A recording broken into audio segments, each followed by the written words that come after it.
नमस्कार, आध्यात्मिक मार्गदर्शन में आप सभी का हार्दिक स्वागत है। निर्जला एकादशी व्रत की कथा इस प्रकार है।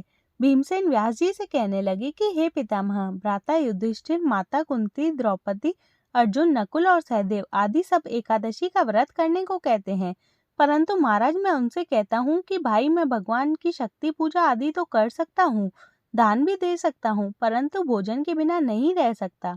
इस पर व्यास जी कहने लगे कि हे भीमसेन, यदि तुम नरक को बुरा और स्वर्ग को अच्छा समझते हो तो प्रतिमास की दोनों एकादशियों को अन्न मत खाया करो।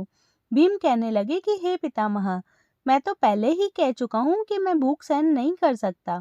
यदि वर्ष भर में कोई एक ही व्रत हो तो वह मैं रख सकता हूँ, क्योंकि मेरे पेट में वक्र नाम वाली अग्नि है, सो मैं भोजन किए बिना नहीं रह सकता। भोजन करने से वह शांत रहती है, इसलिए पूरा उपवास तो क्या, एक समय भी बिना भोजन किए रहना कठिन है। अतः आप मुझे कोई ऐसा व्रत बताइए जो वर्ष में केवल एक ही बार करना पड़े और मुझे स्वर्ग की प्राप्ति हो जाए। श्री व्यास जी कहने लगे कि हे पुत्र, बड़े बड़े ऋषियों ने बहुत शास्त्र आदि बनाए हैं, जिनसे बिना धन के थोड़े परिश्रम से ही स्वर्ग की प्राप्ति हो सकती है।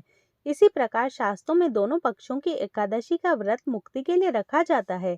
व्यास जी के वचन सुनकर भीमसेन नरक में जाने के नाम से भयभीत हो गए और कांप कर कहने लगे कि अब क्या करूं, मास में 2 व्रत तो मैं कर ही नहीं सकता। हाँ, वर्ष में एक व्रत करने का प्रयत्न अवश्य कर सकता हूँ।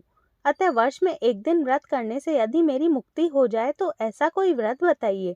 यह सुनकर व्यास जी कहने लगे कि वृषभ और मिथुन की संक्रांति के बीच ज्येष्ठ माह के शुक्ल पक्ष की जो एकादशी आती है उसका नाम निर्जला है। तुम उस एकादशी का व्रत करो। इस एकादशी के व्रत में स्नान और आचमन के सिवा जल वर्जित है। आचमन में 6 मासे से अधिक जल नहीं होना चाहिए, अन्यथा वह मद्यपान के शस्य हो जाता है।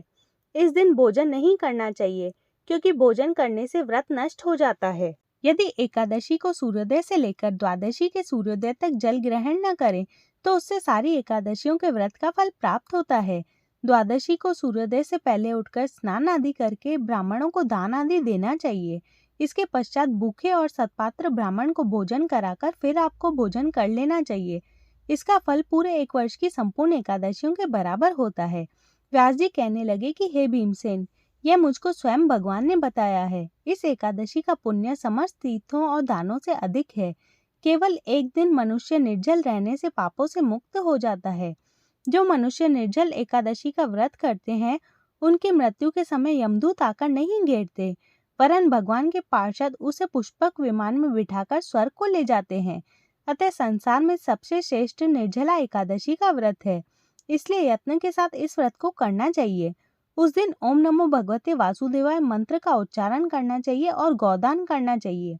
इस प्रकार व्यास जी की आज्ञा सुनकर भीमसेन ने इस व्रत को किया, इसलिए इस एकादशी को भीमसेनी या पांडव एकादशी भी कहते हैं।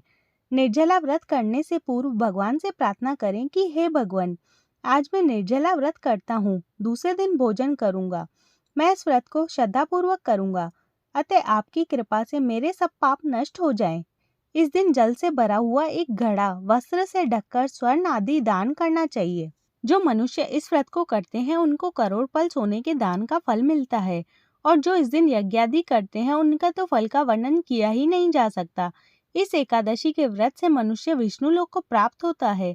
जो मनुष्य इस दिन अन्नादि खाते हैं वे चांडाल के समान होते हैं, वे अंत में नरक को जाते हैं। जिसने निर्जला एकादशी का व्रत किया है वह चाहे ब्रह्म हत्यारा हो, मद्यपान करता हो, चोरी की हो या गुरु के साथ द्वेष किया हो, मगर इस व्रत के प्रभाव से वह स्वर्ग को जाता है। हे कुंती पुत्र, जो पुरुष या स्त्री श्रद्धापूर्वक इस व्रत को करते हैं उन्हें अग्रलिखित कर्म करने चाहिए। प्रथम भगवान का पूजन, फिर गौदान, ब्राह्मणों को मिष्ठान व दक्षिणा देनी चाहिए तथा जल से भरे कलश का दान अवश्य करना चाहिए। निर्जला के दिन अन्न, वस्त्र, उपहार आदि का भी दान करना चाहिए। जो मनुष्य भक्ति पूर्वक इस कथा को पढ़ते या सुनते हैं उन्हें निश्चय ही स्वर्ग की प्राप्ति होती है। जय श्री हरि।